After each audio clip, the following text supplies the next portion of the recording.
आप देख रहे हैं डिन न्यूज खबरें अब तक। मैं हूं आपके साथ शारदा झा। आप तमाम दर्शकों का स्वागत है। बुलेटिन की शुरुआत से पहले नजर डालते हैं आज की हेडलाइंस पर। मधुबनी नगर थाना में जमीनी विवाद के निष्पादन को लेकर लगाया गया जनता दरबार।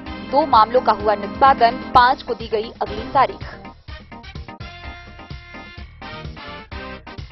मधेपुर के हुए स्मार्ट ब्लाइंड मर्डर केस का 35 दिनों के अंदर पुलिस ने किया उद्भेदन। भाभी के प्रेम में अंधे होकर सहोदर भाई ने कराई अपने बड़े भाई की हत्या, खुद हत्या करवा कर दी मुखाग्नि। बिस्फी थाना क्षेत्र के एक गांव से कोचिंग पढ़ाने गई एक लड़की का हुआ अपहरण। पिता ने अज्ञात अपराधियों के विरुद्ध दर्ज कराई प्राथमिकी। रहिका के उत्क्रमित उच्च विद्यालय सह मध्य विद्यालय मलंगिया में स्कूली बच्चों ने नशा मुक्ति दिवस के अवसर पर निकाली प्रभात फेरी। बिस्फी के गांगुली गांव से शराब मामले का फरार अभियुक्त गिरफ्तार, पुलिस ने भेजा जेल। पंडौल प्रखंड के सकरी में दिनेश नर्सिंग होम के द्वारा निःशुल्क हृदय जांच शिविर का हुआ आयोजन। जयनगर अग्निशमन पदाधिकारी के नेतृत्व में 5 सदस्यीय अग्नि दस्ता के सहयोग से जयनगर, बासोपट्टी व लदनिया के विभिन्न गांवों में आग से बचाव को लेकर चलाया गया जागरूकता अभियान। खुटौना के अरुण कुमार की बेंगलौर में ट्रेन से गिरकर हुई मौत। आनंदपुरा में रेलवे सुपरिटेंडेंट के पद पर थे कार्यरत। बिस्फी अंचलाधिकारी के रूप में कार्यरत वरीय उपसमाहर्ता की कार्यावधि पूरी होने के बाद दी गई विदाई। प्रभारी सीओ के रूप में हरलाखी के सीओ ने किया पदभार ग्रहण, लोगों ने किया स्वागत।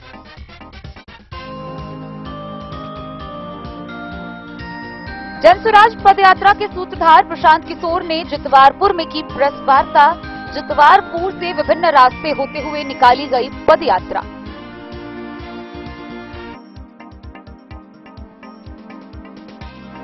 और मधुबनी एसडीएम सह निर्वाचक निबंधन पदाधिकारी अश्विनी कुमार ने मधुबनी के डीएनवाई कॉलेज व महिला कॉलेज में मतदाता सूची में पंजीकरण को लेकर छात्र छात्राओं के बीच चलाया जागरूकता अभियान।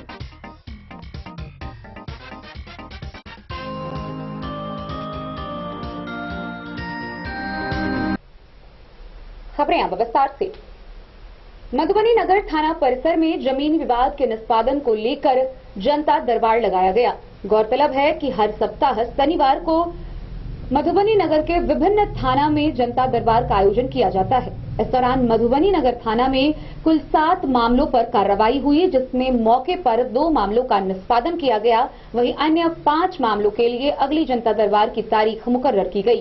इस दौरान नगर थाना अध्यक्ष, रहिका के सीओ समेत अन्य पदाधिकारी उपस्थित थे। मधुबनी नगर थाना परिसर में भूमि विवाद के मामले के निपटारा को लेकर शनिवार को जनता दरबार का आयोजन किया गया। इसकी अध्यक्षता रहिका अंचल अधिकारी राम प्रवेश प्रसाद ने की। सीओ राम प्रवेश प्रसाद ने बताया कि जमीन संबंधित विवादों को लेकर थाना परिसर में प्रत्येक शनिवार को जनता दरबार का आयोजन किया जाता है, जिसमें आवेदन के आधार पर दोनों पक्षों की सुनवाई के बाद मामला को निष्पादन किया जाता है। आगे बताया कि इस शनिवार को 7 जमीनी मामला आया है, जिसमें से 2 मामलों की सुनवाई कर निष्पादन की गई और 5 मामलों को निष्पादन हेतु अगले जनता दरबार की तारीख मुकर्रर की गई। सीओ ने बताया कि नगर थाना में हर शनिवार को भूमि विवाद से संबंधित मामला को खत्म करने को लेकर जनता दरबार लगाया जाता है। आज थाना दिवस में 7 मामले खुला है, जिससे 2 मामलों पर डिस्पोज कर दिया गया, फाइनल हो गया। अब शेष मामलों को अगले तारीख में उपस्थित होने को नोटिस किया गया है। आज पूरा नहीं रहने के कारण।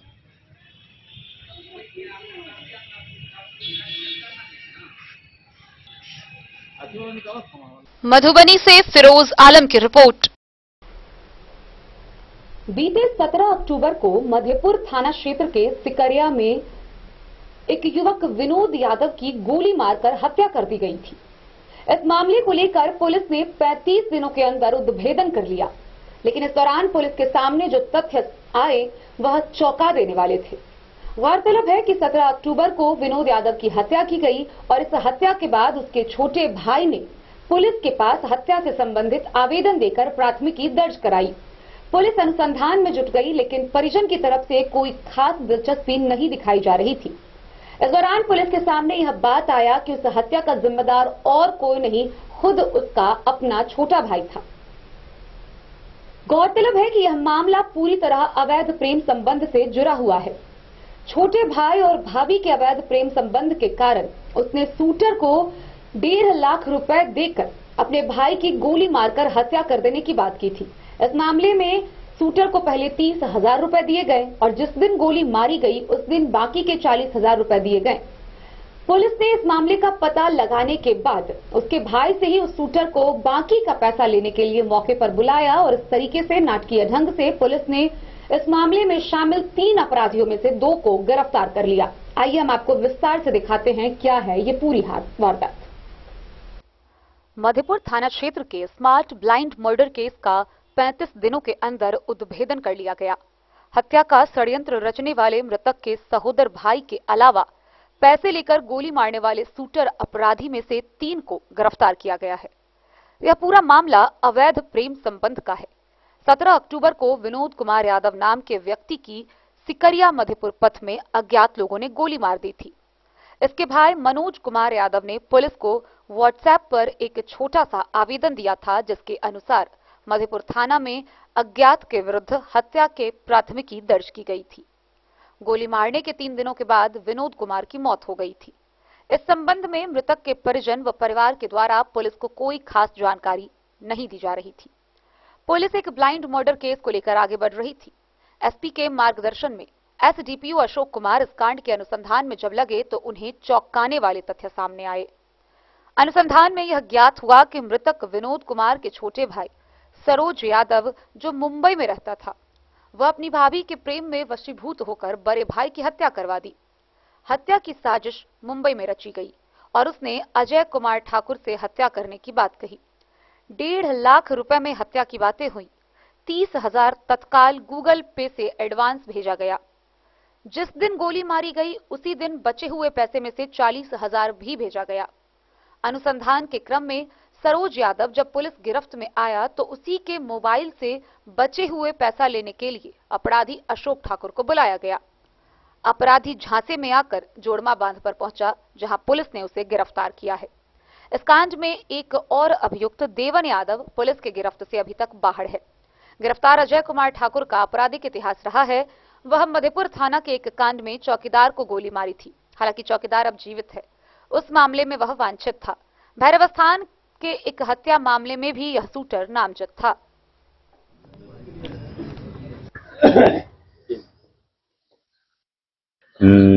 जैसा कि आप सभी लोग जानते हैं कि मधेपुर थाना अंतर्गत 17 अक्टूबर 2023 को ग्राम बाथ सिकरिया पथ पर विनोद कुमार यादव पिता राम अवतार यादव को अज्ञात व्यक्तियों के द्वारा गोली मार दी गई थी। विनोद कुमार यादव की पत्नी के नाम से जन वितरण प्रणाली की दुकान है। इसके भाई मनोज कुमार यादव के लिखित आवेदन के आधार पर मधेपुर थाना कांड संख्या 262-23 19-23 को रजिस्टर्ड की गई थी, जिसमें अंतर्गत धारा 341, 307 बाद में संशोधित होकर 302 हो गई, क्योंकि 3 दिन के बाद जो है विनोद यादव की पारस हॉस्पिटल में इलाज के क्रम में मृत्यु हो गई थी। गोली मारने वालों के संबंध में न ही मृतक और न ही उसके परिवार वालों ने किसी भी प्रकार की जानकारी दी थी। पुलिस के लिए यह एक ब्लाइंड केस था, जिसका डिटेक्शन करना बड़ा मुश्किल काम था। किंतु पुलिस अधीक्षक महोदय मधुबनी के मार्गदर्शन में, मेरे नेतृत्व में मधेपुर थाना और अन्य पुलिसकर्मियों के सहयोग से तकनीकी मानवीय अनुसंधान करते हुए मृतक के भाई सरोज कुमार यादव को थाना ला करके पूछताछ किया गया। सरोज कुमार यादव मुंबई में रहते थे, जो अपने भाई की मृत्यु के बाद ये आए थे और इन्होंने ही अपने भाई को आग दिए थे और ये लुतरी वाला जो था वो कार्यक्रम अपना प्रोग्राम किए थे। लुतरी लेकर के 10 दिन का जो कार्य होता है श्राद्ध कर्म के लिए, उसका निष्पादन जो है उसके छोटे भाई सरोज कुमार यादव के द्वारा की गई थी। सरोज कुमार यादव अविवाहित हैं, इनकी शादी नहीं हुई है। पूछताछ के क्रम में सरोज कुमार यादव द्वारा बताया गया, इस कांड में अपनी संलिप्तता को स्वीकार किए और बताएं कि विनोद यादव की पत्नी से इनका कुछ प्रेम प्रसंग था, जिसकी जानकारी इनको भाई को हुआ था। और इसी बात को लेकर के विनोद यादव और सरोज यादव के बीच में वाद विवाद पूर्व में हुआ था। जब ये एक बार गांव आए थे सरोज यादव, तो विनोद यादव के द्वारा बोला गया था कि अगले बार से गांव नहीं आना, नहीं तो उठवा लूंगा। इससे ये भयभीत थे। ये मुंबई में टैक्सी वगैरह चलाते हैं, मुंबई में काम करता था सरोज यादव। वहां इसका एक कमरे में ग्रुपिंग था कुछ लोगों के साथ, जिसमें से एक व्यक्ति अजय यादव भी वहां रहता था। उसी क्रम में इन दोनों के बीच में बात हुई और विनोद यादव की हत्या की साजिश की रचना मुंबई में कर दी गई। इसके लिए सरोज ठाकुर के द्वारा 1.5 लाख में सुपारी दी गई थी। 1.5 लाख में फर्स्ट में एडवांस के रूप में इनको 30,000 रुपया फोन पे के माध्यम से सरोज यादव के द्वारा अजय ठाकुर को दी गई और बोला गया कि बाकी काम होने के बाद दिया जाएगा। अजय यादव 2 अन्य व्यक्तियों के साथ मिलकर सिकरिया मधेपुर बाथ रोड पर जब ये मोटरसाइकिल से जा रहे थे विनोद यादव, तो अपने 3 साथियों के साथ मिलकर के पंजरे में गोली मार दिए थे। 3 दिन के बाद इनकी विनोद यादव की मृत्यु हो गई थी।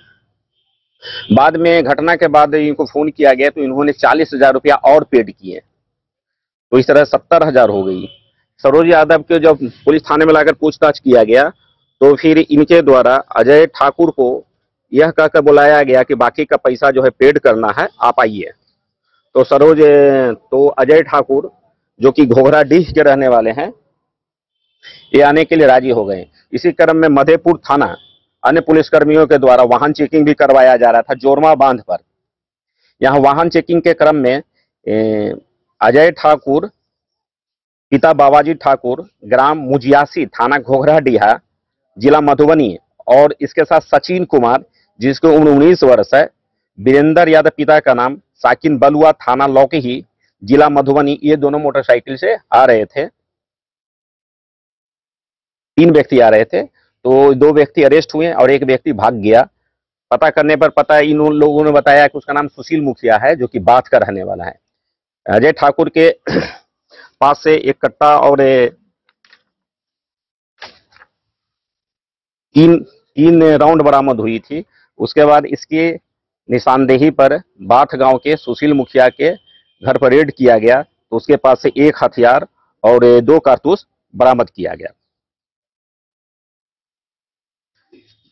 जिसके लिए मतलब मधेपुर थाना कांड संख्या 294/23 आर्म्स एक्ट के तहत केस दर्ज किया गया था। अजय ठाकुर का बयान लिया गया तो इसने बताया कि सरोज यादव के कहने पर अपने 2 साथियों के साथ सुशील मुखिया और देवन यादव के साथ मिलकर 17/10 को सरोज यादव के कहने पर ही विनोद यादव की गोली मारकर हत्या की गई थी। अनुसंधान जारी है। जो लोग इस घटना में संलिप्त रहे हैं, चाहे वो कोई भी व्यक्ति हो, पारिवारिक हो या बाहर के लोग, अनुसंधान जारी है। साक्ष्य के आधार पर, साक्ष्य मिलने पर उनकी भी गिरफ्तारी की जाएगी। अजय ठाकुर, गिरफ्तार व्यक्ति जो अजय ठाकुर है वो शूटर है।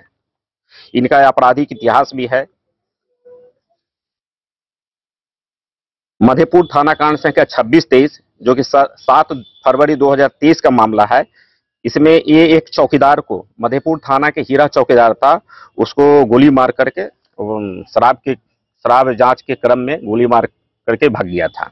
उसमें मधेपुर थाना कांड संख्या 26-23 दर्ज की गई थी। इसके अतिरिक्त भैरव स्थान थाना कांड संख्या 181-22 जो कि 28/9/2022 का मामला है, इसमें 302 का मामला है। इसमें भी हत्या की गई थी, शूट किया गया था। इसके अन्य आपराधिक इतिहास के बारे में पता चला है, उसकी जानकारी प्राप्त की जा रही है। अजय ठाकुर शूटर है।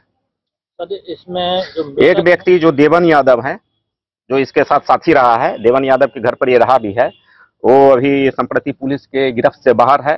जल्द ही उसकी भी गिरफ्तारी की जाएगी। इसमें जो मृतक की पत्नी है उनकी क्या भूमिका है? ये अनुसंधान और जांच का विषय है।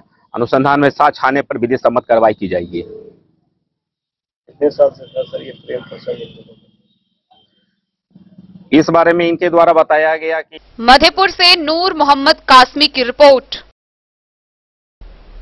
बिस्फी थाना क्षेत्र से एक बार फिर एक लड़की के अपहरण होने की खबर सामने आई है। गौरतलब है कि थाना क्षेत्र के एक गांव से एक लड़की जो कि कोचिंग पढ़ाने के लिए निकली थी, वह अपने घर नहीं लौटी। देर शाम तक जब वह नहीं लौटी तो परिजनों ने अपने स्तर से काफी खोजबीन की, लेकिन उसका कहीं अता पता नहीं चला। मामले को लेकर अमृता के पिता ने स्थानीय थाना में अज्ञात लोगों के विरुद्ध प्राथमिकी दर्ज कराई है। वहीं इस बाबत थानाध्यक्ष ने कहा कि प्राथमिकी दर्ज कर ली गई है, आगे की कार्रवाई की जा रही है। बिस्फी थाना क्षेत्र के एक गांव से एक लड़की का अपहरण कर लिए जाने की प्राथमिकी बिस्फी थाना में दर्ज कराई गई है। अपहृता लड़की के पिता के द्वारा बिस्फी थानाध्यक्ष को दिए गए आवेदन के आधार पर अज्ञात लोगों के विरुद्ध प्राथमिकी दर्ज की गई है। दिए गए आवेदन में कहा गया है कि वह लड़की कोचिंग पढ़ाने को लेकर कमतौल गई थी। देर शाम तक घर वापस नहीं लौटी तो अपने स्तर से परिजनों ने काफी खोजबीन की, लेकिन कहीं भी उसका अता पता नहीं चला। थानाध्यक्ष राजकुमार राय ने बताया कि प्राथमिकी दर्ज कर अपहृता की बरामदगी के लिए आगे की कार्रवाई शुरू कर दी गई है। बिस्फी से सत्यनारायण यादव की रिपोर्ट। रेखा प्रखंड के उत्क्रमित उच्च विद्यालय सह मध्य विद्यालय के स्कूली बच्चों के द्वारा नशा मुक्ति दिवस के अवसर पर प्रभात फेरी निकाली गई, जिसका नेतृत्व प्रधानाध्यापक ने किया। यह प्रभात फेरी स्कूल से निकलकर मलंगिया गांव के विभिन्न वार्ड होते हुए आसपास के सभी मोहल्लों से गुजरते हुए पुनः स्कूल परिसर पहुंची। इस दौरान नशा मुक्ति को लेकर नारेबाजी भी की गई। मधुबनी जिला मुख्यालय से सटे रेहिका प्रखंड क्षेत्र के उत्क्रमित उच्च विद्यालय सह मध्य विद्यालय मलंगिया के प्रधानाध्यापक की अध्यक्षता में स्कूली बच्चों के साथ नशा मुक्ति दिवस के अवसर पर प्रभात फेरी निकाली गई। यह फेरी स्कूल परिसर से मलंगिया गांव के विभिन्न वार्डों से होते हुए आसपास के सभी मोहल्लों होते हुए पुनः स्कूल परिसर में लाया गया। स्कूल के प्रधानाध्यापक ने बताया कि बिहार सरकार बहुत प्रयास कर रहा है कि लोग पूर्णतः नशा नहीं करें, क्योंकि बिहार में पूर्ण रूप से शराब बंदी लागू की गई है, क्योंकि नशा स्वास्थ्य के लिए हानिकारक है। नशा से अनेकों प्रकार की बीमारी उत्पन्न होती है, इसलिए नशा मुक्ति में बिहार सरकार को सभी लोगों को सहयोग कर पूर्ण रूपे नशा मुक्ति बिहार बनाकर इतिहास रचने का कार्य करे। वहीं बच्चों ने प्रभात फेरी में विभिन्न प्रकार का नारा लगाते हुए लोगों को जागरूक करने का कार्य किया। मौके पर विद्यालय के प्रधानाध्यापक के साथ सभी शिक्षकगण व सैकड़ों छात्र छात्रा मौजूद थे। दिवस है सर। नशा मुक्ति के संबंध में ये कहना है कि हमारी बिहार सरकार बहुत प्रयास कर रहा है कि नशा लोग नहीं करें। इसके लिए बिहार में पूर्ण शराबबंदी लागू किया गया है। बीड़ी, सिगरेट, गुटखा जितना भी चीज है स्वास्थ्य के लिए काफी हानिकारक है। पैसे की बर्बादी होता है, लोग बीमार होते हैं और सामूहिक निधन हो जाता है। इसीलिए आदमी को थोड़ा सहयोग करना चाहिए, सरकार को भी, और खुद अपने लिए, समाज के लिए, परिवार के लिए, देश के लिए निश्चित रूप से शराब या कोई भी नशा नहीं करें, जिससे जो भयंकर जो समस्या आती है लाइफ में, उससे हम बच सकें और हमारा देश, परिवार और राज्य जो है खुश हो सके।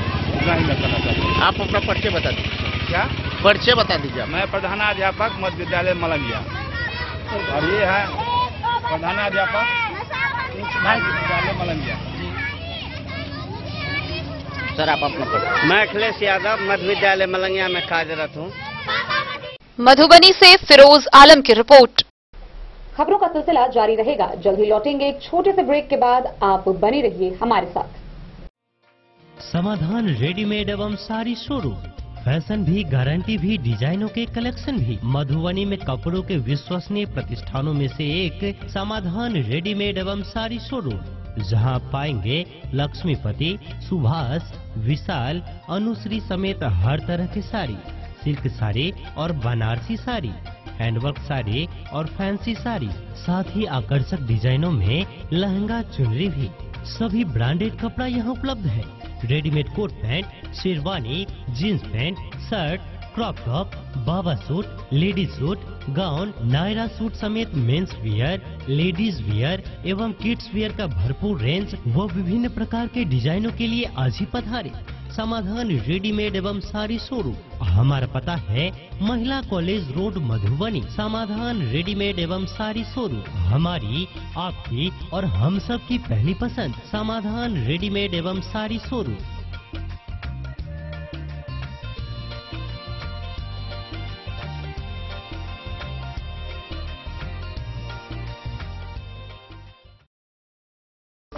ज्वेलरी हाउस स्वर्णश्री, सोने की शुद्धता मापने वाला यंत्र कैरेटोमीटर यहाँ उपलब्ध है।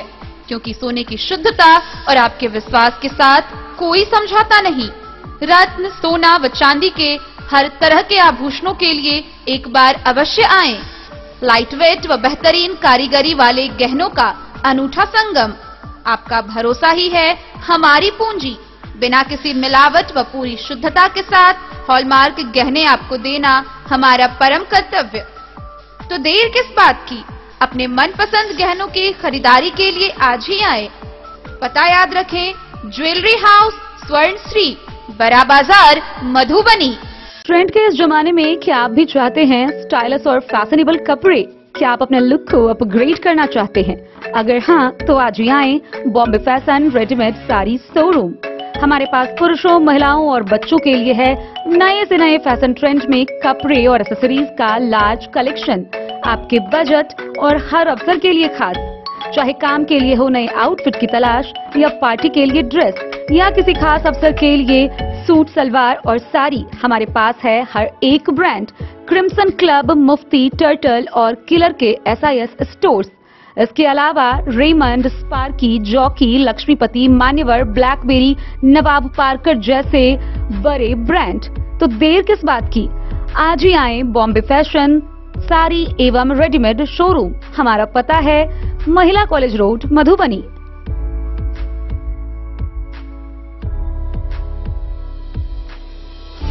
अगर है आपको सोने, चांदी या हीरे के आभूषणों की तलाश, तो आज ही आए लाल बाबू ज्वेलर्स, महिला कॉलेज रोड, मधुबनी। मिथिलांचल में 100 वर्ष से अधिक की विरासत और आपकी सेवा में हर आभूषण पर हॉलमार्क उपलब्ध है। हर अवसर के लिए आभूषण, शादी हो, पार्टी हो, त्योहार हो, आपके बजट में और आपके डिजाइन के अनुसार। तो आज ही हमारी ज्वेलरी शॉप पर आएं और अपने प्रियजनों के लिए खरीदे खूबसूरत आभूषण।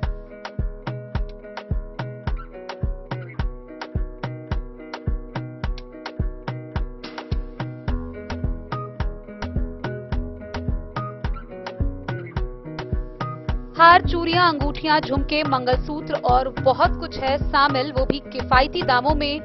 मधुबनी में सबसे कम मेकिंग चार्ज पर लाल बाबू ज्वेलर्स, महिला कॉलेज रोड, मधुबनी।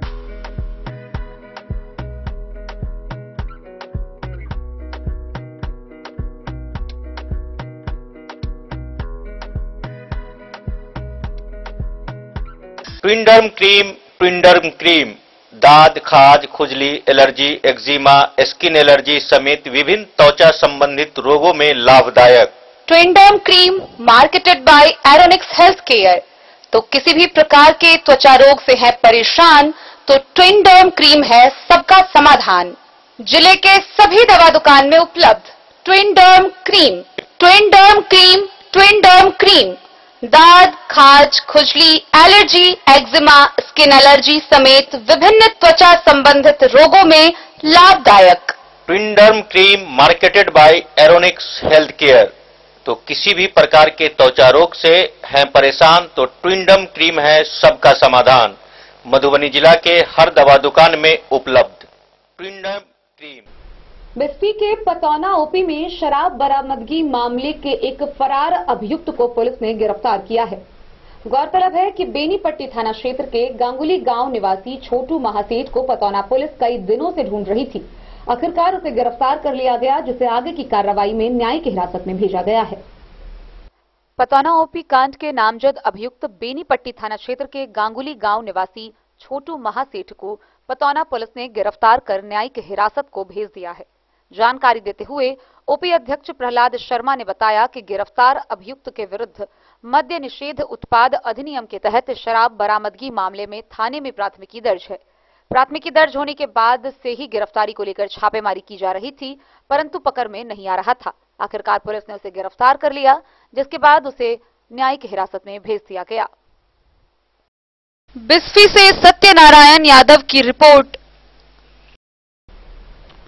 मधुबनी जिला के पंडौल प्रखंड के सकरी में दिनेश नर्सिंग होम के द्वारा निःशुल्क हृदय जांच शिविर का आयोजन किया गया, जहां लोगों की मुफ्त में हृदय जांच कर संबंधित परामर्श दी गई।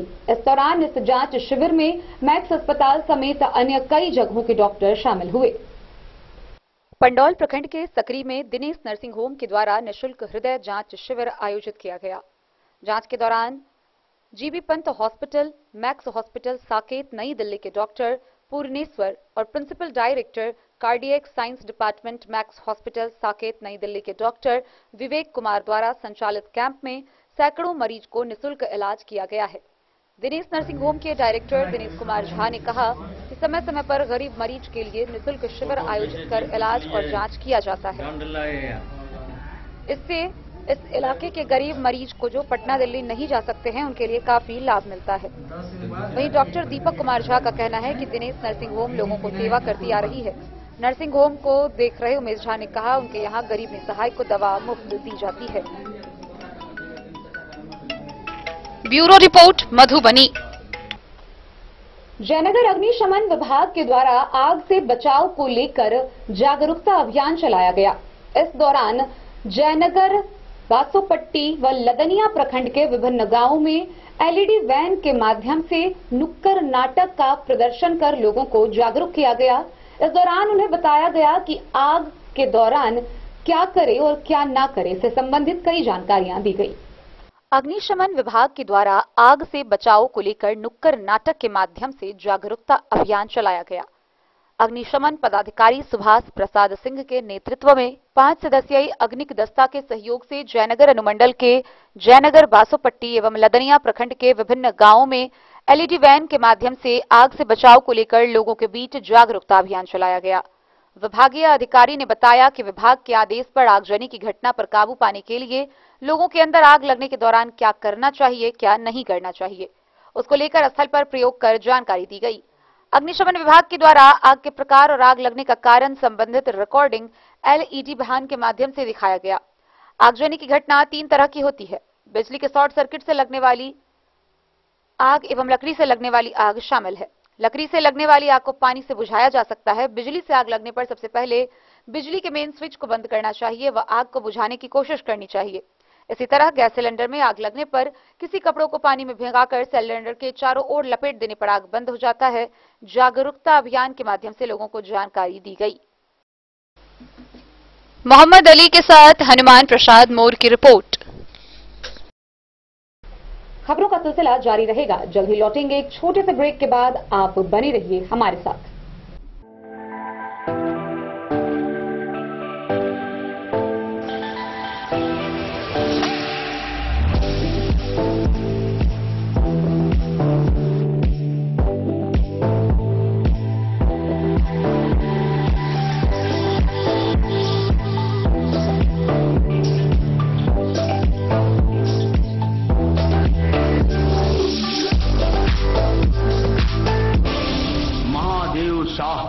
अमरनाथ प्रसाद ज्वेलर्स 916 हॉलमार्क ब्रांडेड गोल्ड एवं डायमंड ज्वेलरी शोरूम, गांधी चौक। शगुन वाटिका मैरिज गार्डन मधुबनी शहर के बीचों बीच बाबू साहेब चौक पर आपकी सुविधा अनुसार आकर्षक और भव्य मैरिज गार्डन। शगुन वाटिका विवाह भवन, रिंग सेरेमनी हो या हो शादी, छोटा बड़ा पारिवारिक समारोह हो या हो कोई उत्सव या पार्टी, शगुन वाटिका मैरिज गार्डन दे रहा है आपको सबसे बेहतरीन सेवा। बुकिंग के लिए संपर्क करें गणपति टेंट हाउस, पुराना LIC कैंपस, खादी भंडार, मधुबनी। संपर्क सूत्र 7903625254। विवेकानंद मिशन विद्यापीठ शिक्षा के क्षेत्र में एक नया आयाम अब छोटे बच्चों के लिए भी आधुनिक सुविधाओं के साथ उपलब्ध। विवेकानंद मिशन विद्यापीठ जूनियर, जहां क्लास प्री नर्सरी से 5th स्टैंडर्ड तक के बच्चों का एडमिशन प्रारंभ है। अगर आप भी चाहते हैं अपने बच्चों का शिक्षा के क्षेत्र में बेहतर विकास, तो विवेकानंद मिशन विद्यापीठ जूनियर है आपके लिए तैयार। 2.5 से 10 वर्षों के बच्चों के लिए आपको मिलेगा आधुनिक सुविधाओं के साथ एक बेहतर शिक्षा का माहौल। CBSE बेस्ड करिकुलम सिलेबस के साथ साथ स्टूडेंट्स होंगे art and craft, game and sports और कल्चरल एक्टिविटीज में अव्वल। इंग्लिश मीडियम के माहौल के बीच स्टूडेंट्स बनेंगे स्मार्ट, जहां किताबी ज्ञान के साथ साथ हर क्षेत्र में स्टूडेंट्स होंगे अवेयर। हॉबीज और इंटरेस्ट को मिलेगी प्राथमिकता। तो आइए और अपने बच्चों के बेहतर भविष्य के लिए आज ही नामांकन करवाइए। Vivekananda mission Vidyapeeth junior. हमारा पता है तिरहुत कॉलोनी, नगर परिषद, main road, ward number 21, Madhubani. Khutauna थाना क्षेत्र के टेंगरार गांव निवासी 42 वर्षीय अरुण कुमार की बेंगलोर के मैसूर स्टेशन पर ट्रेन से गिरकर मौत हो गई। इस घटना के बाद परिवार में कोहराम मच गया। गौरतलब है कि खुटाना के टेंगरार निवासी 42 वर्षीय अरुण बेंगलोर के आनंदपुरा में रेलवे सुपरिटेंडेंट के पद पर कार्यरत थे। पहले सुबह 5 बजे ड्यूटी के लिए निकले थे, जहां मैसूर रेलवे स्टेशन पर गिरने से उनकी मौत हो गई। खुटाना थाना क्षेत्र के टेंगरार गांव निवासी व सेवानिवृत्त प्रधानाध्यापक रासदेव यादव के 42 वर्षीय पुत्र अरुण कुमार की बेंगलोर के मैसूर रेलवे स्टेशन पर बीते बुधवार को ट्रेन से गिरकर मौत हो गई। मौत की खबर मिलते ही परिजनों में कोहराम मच गया।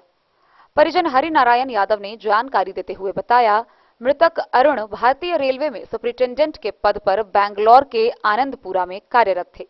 ड्यूटी जाने के क्रम में बुधवार की सुबह 5 बजे एक स्टेशन पहले ही मैसूर में गिरकर उनकी मृत्यु हो गई।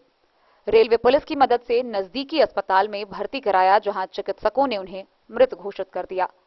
वहीं शव का पोस्टमार्टम के बाद गुरुवार को हवाई मार्ग द्वारा दरभंगा एयरपोर्ट से उनके पैतृक गांव खुटौना प्रखंड के टेंगरार लाया गया, जहां शव के घर पहुंचते ही पत्नी और 2 बच्चों सहित परिजनों में कोहराम मच गया।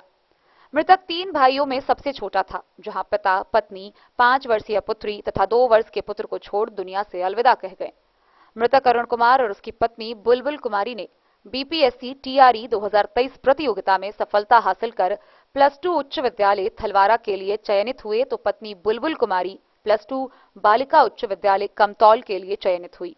घटना के बाद मृतक के दोनों बच्चों का रो रो कर बुरा हाल है। घटना की जानकारी मिलते ही शुक्रवार को बिहार पंचायत नगर प्रारंभिक शिक्षक संघ मूल के प्रखंड अध्यक्ष सह जिला सचिव रणजीत कुमार, सभी संघीय पदाधिकारी, प्रखंड शिक्षा पदाधिकारी विष्णुदेव सिंह, पूर्व प्रखंड साधन देवी रविंद्र कुमार यादव, पूर्व संकुल समन्वयक रामाशीष मंडल सहित सैकड़ों की संख्या में शिक्षक व प्रखंड प्रमुख देव नारायण सिंह सहित जनप्रतिनिधियों ने श्रद्धांजलि अर्पित किया।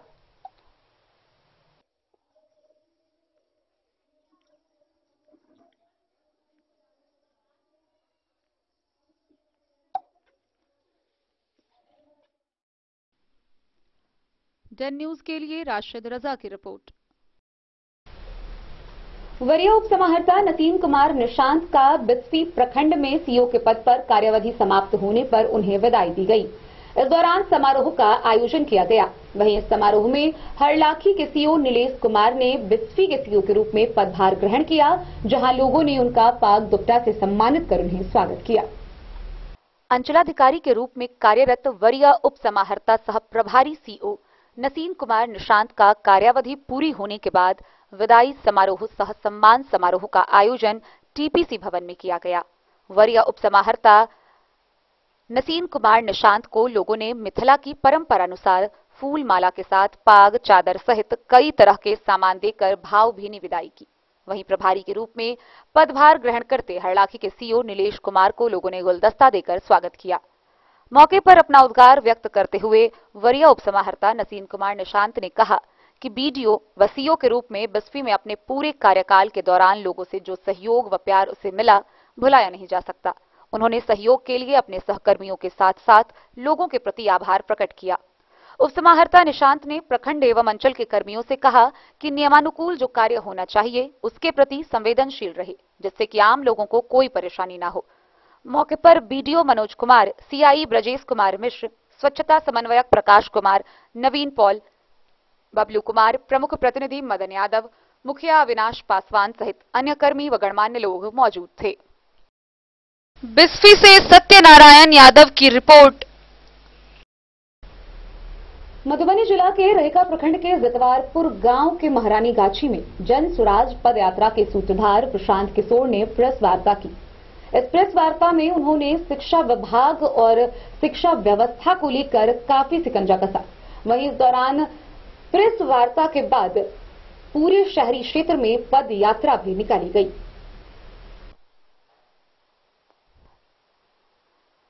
जनसुराज पदयात्रा के सूत्रधार प्रशांत किशोर ने शनिवार को जिले के रहिका प्रखंड जितवारपुर गांव के महारानी गाछी में प्रेस वार्ता की। इस दौरान जिले की मूलभूत समस्याओं को गिनाया। प्रशांत किशोर ने कहा कि वह अब तक 4000 गांवों में पैदल चलकर गए हैं। मधुबनी बिहार का 7वां सबसे गरीब जिला है। देश में प्रति व्यक्ति आय है 1,35,000 रुपए। बिहार में प्रति व्यक्ति आय है 34,000 रुपए और मधुबनी में प्रति व्यक्ति आय है 22,000 रुपए।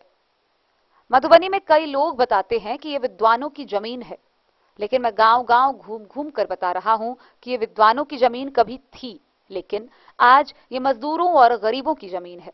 यहां पलायन और कृषि की उत्पादकता बिहार में सबसे कम है। मधुबनी में गेहूं का जो उत्पादन होता है वो बिहार के अन्य जिलों के मुकाबले यहां सबसे कम है। खेती की समस्या पर प्रशांत किशोर ने कहा कि जिले में 31,000 एकड़ जमीन जलकर है। ये जिले की सबसे बड़ी ताकत और कमजोरी भी है। जिले में कुल 2,23,000 हेक्टेयर खेतीहर भूमि है, जिसमें 31,000 हेक्टेयर जमीन जलकर है। 31,000 हेक्टेयर जमीन में 85% जलकर जमीन पर कोई भी काम नहीं हो सकता। उस जमीन को व्यावसायिक व आर्थिक उपयोग में नहीं लाया जा रहा है। जिले की गरीबी का एक और बड़ा कारण जलकरों का उपयोग न होना भी है। ये यहाँ की सबसे बड़ी ताकत है। मछली मखाना की जो बात होती है ये उसी से जुड़ा हुआ है, क्योंकि यहाँ तालाब पोखर बहुत है। बावजूद इसके ये रखरखाव के अभाव में बर्बाद हो गए हैं। 85% जलकर जमीन को व्यावसायिक उपयोग में नहीं लाया जाता है। जिले में बाढ़ और जलजमाव के कारण भी गरीबी काफी ज्यादा है।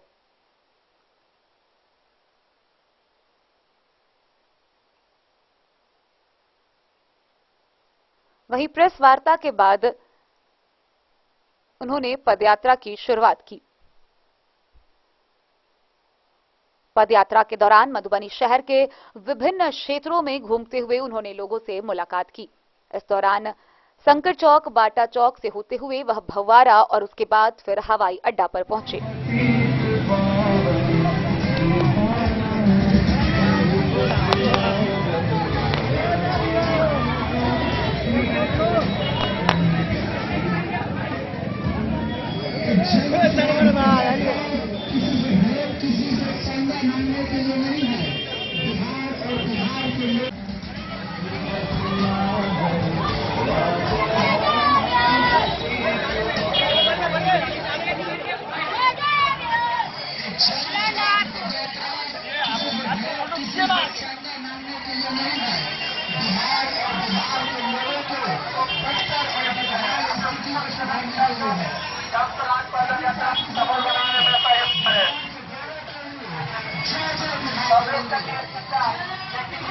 हजार गांवों में हम पैदल चलकर गए हैं।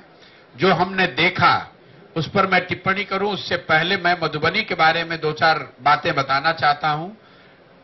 मधुबनी बिहार का 7वां सबसे गरीब जिला है। देश में प्रति व्यक्ति आय है 1,35,000 रुपए। बिहार में प्रति व्यक्ति आय है 34,000 रुपए और मधुबनी में प्रति व्यक्ति आय है 22,000 रुपए। तो जब मधुबनी में आप आते हैं, कई लोग बताते हैं कि भैया ये विद्वानों की जमीन है। मैं गांव-गांव में घूम कर कह रहा हूं कि ये विद्वानों की जमीन कभी थी। आज ये मजदूरों की, गरीबों की जमीन है। ये सबसे 7वां सबसे गरीब जिला है। यहां पर जो समस्याएं हैं वो अन्य जिलों के मुकाबले खासकर पलायन और कृषि की उत्पादकता जो है वो बिहार में सबसे कम है। गेहूं प्रति एकड़ जो यहां पैदा होता है वो बिहार के जिलों के मुकाबले भी मधुबनी में सबसे कम है। मधुबनी की एक और विशेषता है, यहां पर सबसे ज्यादा जलकर है। 31,000 एकड़ जमीन यहां पर, जहां पर पानी है। ये मधुबनी की सबसे बड़ी ताकत है और यही सबसे बड़ी कमजोरी भी है। मधुबनी में कुल 2,23,000 हेक्टेयर जमीन है खेती योग्य, उसमें 31,000 एकड़ जमीन है जो जलकर है और उस जलकर का यहां पर 85%, मतलब 31,000 एकड़ जो जमीन है उसमें 85% जमीन जहां पानी लगा हुआ है वहां पर कोई काम व्यवसायिक या आर्थिक उपयोग का में नहीं लाया जा रहा है। तो मधुबनी की परेशानी की, गरीबी का एक बड़ा कारण जल का उपयोग न होना, जलकरों का उपयोग न होना है। जो क्योंकि ये यहाँ की सबसे बड़ी ताकत है। जो आप मछली मखान की बात करते हैं वो उससे जुड़ा हुआ है, क्योंकि यहाँ पर पानी बहुत है, जलकर बहुत है, तालाब पोखरे बहुत है, लेकिन रख रखाव के अभाव में जब सब वो बर्बाद हो गया है, 85% जलकर बिल्कुल व्यावसायिक एक्सप्लॉयटेशन के काम में नहीं लाए जा रहे हैं। इसके साथ साथ मधुबनी में एक जो और बड़ी समस्या है, जो बाढ़ और जल जमाव की, उसकी वजह से भी गरीबी यहाँ पर बहुत ज्यादा है। आप में जरूर बता रहे हैं कि शिक्षकों में डर का माहौल है, शिक्षक विद्यालय में आ रहे हैं, लेकिन अभी तक कम से कम मुझे विद्यालयों में पढ़ाई की स्थिति सुधरती हुई नहीं दिखी।